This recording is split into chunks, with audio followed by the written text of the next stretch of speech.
Shalom saudara-saudara yang terkasih dalam Yesus Kristus. Marilah kita berdoa sebelum membaca firman Tuhan.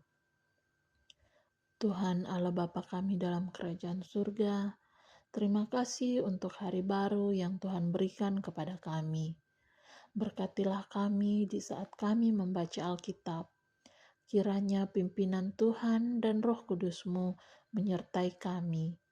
Dalam nama anak-Mu Tuhan Yesus Kristus kami sudah berdoa. Amin. Kitab Kejadian pasal yang ketiga, manusia jatuh ke dalam dosa. Adapun ular ialah yang paling cerdik dari segala binatang di darat yang dijadikan oleh Tuhan Allah. Ular itu berkata kepada perempuan itu, "Tentulah Allah berfirman, semua pohon dalam taman ini jangan kamu makan buahnya, bukan?" Lalu sahut perempuan itu kepada ular itu, "Buah pohon-pohonan dalam taman ini boleh kami makan, tetapi tentang buah pohon yang ada di tengah-tengah taman, Allah berfirman, jangan kamu makan ataupun raba buah itu, nanti kamu mati." Tetapi ular itu berkata kepada perempuan itu, "Sekali-kali kamu tidak akan mati. Tetapi Allah mengetahui bahwa pada waktu kamu memakannya, matamu akan terbuka dan kamu akan menjadi seperti Allah, tahu tentang yang baik dan yang jahat." Perempuan itu melihat bahwa buah pohon itu baik untuk dimakan dan sedap kelihatannya. Lagi pula pohon itu menarik hati karena memberi pengertian. Lalu ia mengambil dari buahnya dan dimakannya dan diberikannya juga kepada suaminya yang bersama-sama dengan dia. Dan suaminya pun memakannya.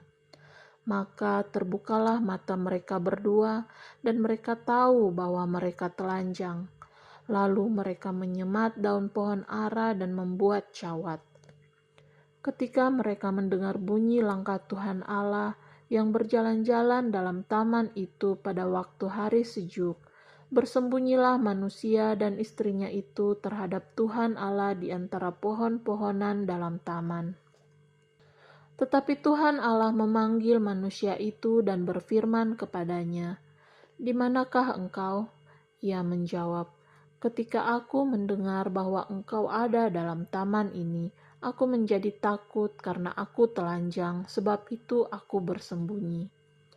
Firman-Nya, "Siapakah yang memberitahukan kepadamu bahwa engkau telanjang? Apakah engkau memakan dari buah pohon yang kularang engkau makan itu?" Manusia itu menjawab, "Perempuan yang kau tempatkan di sisiku, dialah yang memberi dari buah pohon itu kepadaku, maka kumakan." Lalu berfirmanlah Tuhan Allah kepada ular itu, "Karena engkau berbuat demikian, terkutuklah engkau di antara segala ternak dan di antara segala binatang hutan. Dengan perutmulah engkau akan menjalar dan debu tanahlah akan kau makan seumur hidupmu. Aku akan mengadakan permusuhan antara engkau dan perempuan ini, antara keturunanmu dan keturunannya.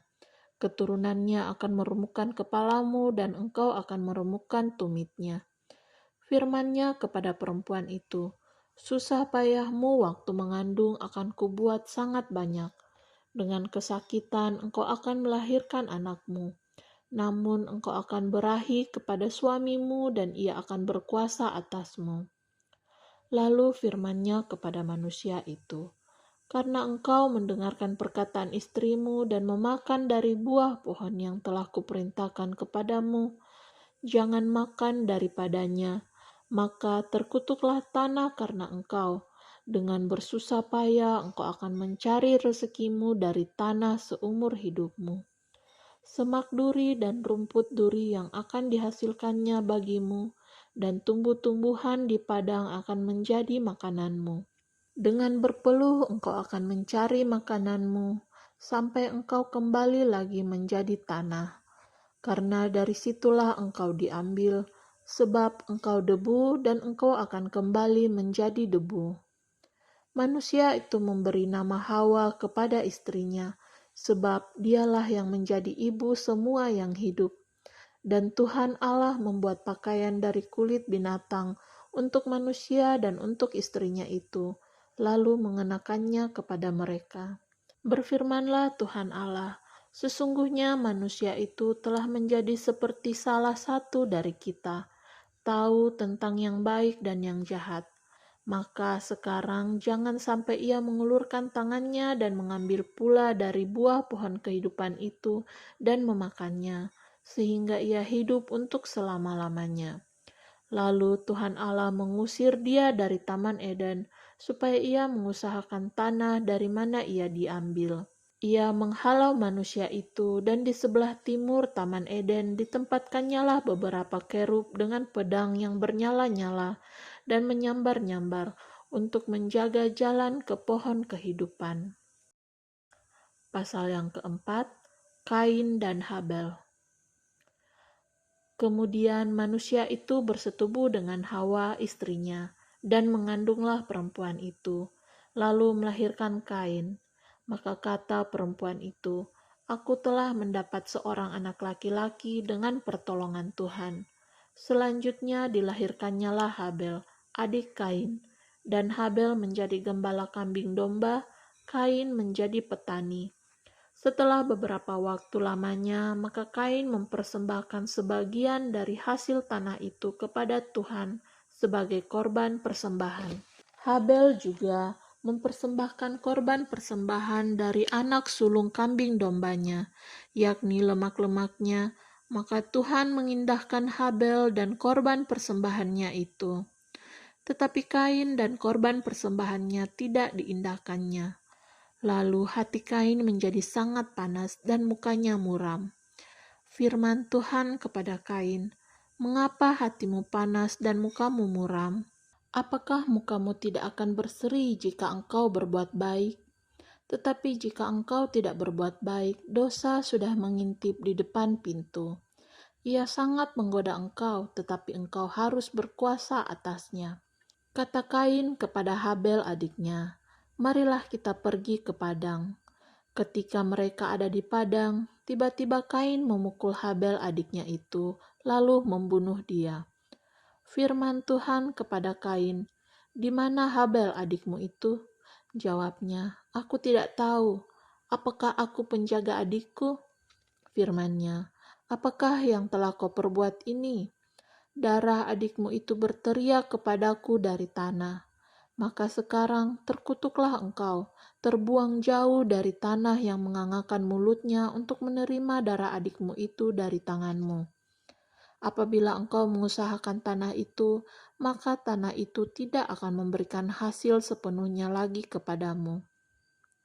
Engkau menjadi seorang pelarian dan pengembara di bumi." Kata Kain kepada Tuhan, "Hukumanku itu lebih besar daripada yang dapat kutanggung.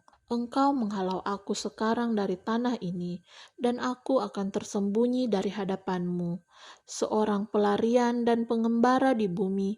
Maka barang siapa yang akan bertemu dengan aku, tentulah akan membunuh aku." Firman Tuhan kepadanya, "Sekali-kali tidak. Barang siapa yang membunuh Kain akan dibalaskan kepadanya 7 kali lipat." Kemudian Tuhan menaruh tanda pada Kain, supaya ia jangan dibunuh oleh barang siapapun yang bertemu dengan dia. Lalu Kain pergi dari hadapan Tuhan, dan ia menetap di tanah Nod di sebelah timur Eden. Keturunan Kain, Set, dan Enos. Kain bersetubuh dengan istrinya, dan mengandunglah perempuan itu, lalu melahirkan Henok. Kemudian Kain mendirikan suatu kota dan dinamainya kota itu Henok menurut nama anaknya. Bagi Henok lahirlah Irat, dan Irat itu memperanakan Mehuyael, dan Mehuyael memperanakan Metusael, dan Metusael memperanakan Lamek. Lamek mengambil istri 2 orang, yang satu namanya Ada, yang lain Sila. Ada itu melahirkan Yabal. Dialah yang menjadi bapa orang yang diam dalam kemah dan memelihara ternak. Nama adiknya ialah Yubal. Dialah yang menjadi bapa semua orang yang memainkan kecapi dan suling. Zila juga melahirkan anak, yakni Tubal-Kain, bapa semua tukang tembaga dan tukang besi. Adik perempuan Tubal-Kain ialah Naamah. Berkatalah Lamek kepada kedua istrinya itu, Ada dan Sila, dengarkanlah suaraku. Hai istri-istri Lamek, pasanglah telingamu kepada perkataanku ini.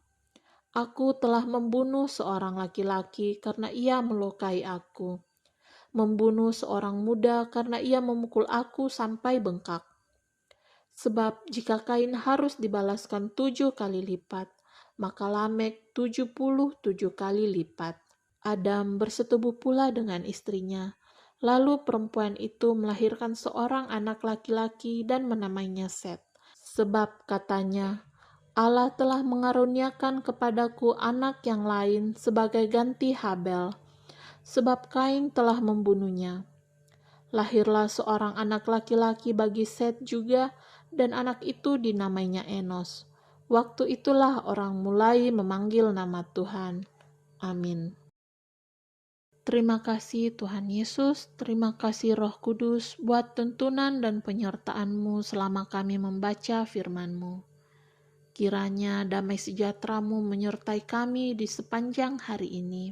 Inilah doa kami yang kami alaskan dalam nama anak-Mu Tuhan Yesus Kristus yang adalah Tuhan dan Juru Selamat kami yang hidup.